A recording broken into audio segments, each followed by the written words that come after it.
Hello friends and welcome to my channel. Today we will study Hindi lesson number 7 second semester and lesson number 2 हम भी बने महान। तो मित्रों, सीधे साधे कार्यों में एवं घटनाओं में कर्तव्य पालन, प्रामाणिकता, मानवता और अविरत अभ्यास जैसे तत्व जुड़ने पर कार्य करने वाला दोनों की गरिमा और महिमा बढ़ जाती है।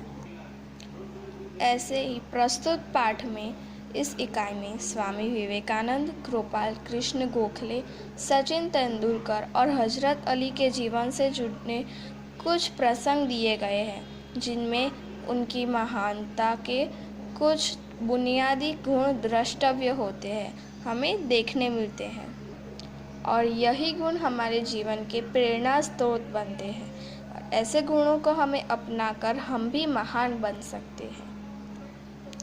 तो आज हम इस इकाई के पाठ 1 में ये वाली स्टोरी पढ़ेंगे, जो एक छोटी सी है, जो स्वामी विवेकानंद के बारे में है। हम सब जानते थे कि स्वामी विवेकानंद का बालकाल में उनका नाम था स्वामी विवेकानंद नहीं था, नरेंद्र था। तो आइए शुरू करते हैं। कर्तव्य। मेले में सब खिलौने खरीद रहे थे, तब नरेंद्र नाम का एक छोटा सा लड़का ने 2 रुपए का एक छोटा सा शिवलिंग खरीदा और उसके बाद भी उसके पास एक चवन्नी बची थी।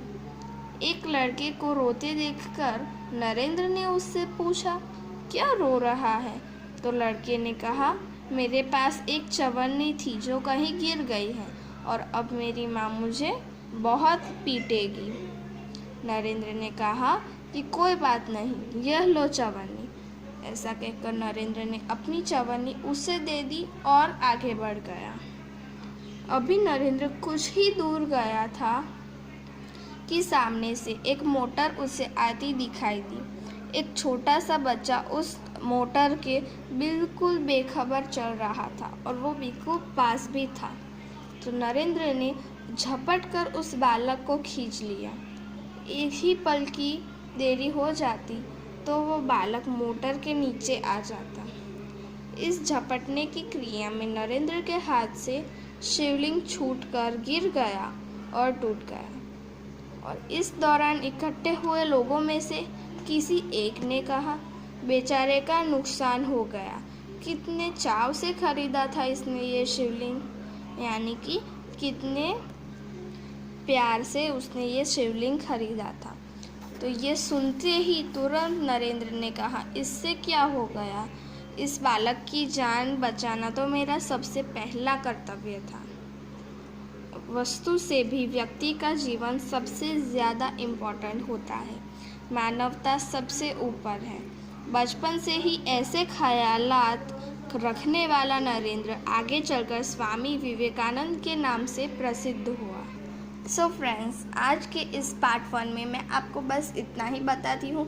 नेक्स्ट पार्ट में हम पार्ट नंबर 2 पढ़ेंगे, यानी कि लेसन नंबर 2 का सेकंड स्टोरी, जो है नियम सबके लिए है। तो ये स्टोरी हम बाद में पढ़ेंगे पार्ट नंबर 2, जो गोपाल कृष्ण गोखले के बारे में है। तो मित्रों, अगर आपको मेरा ये वीडियो पसंद आया हो तो प्लीज़ इसे लाइक, शेयर और सब्सक्राइब ज़रूर से कीजिएगा।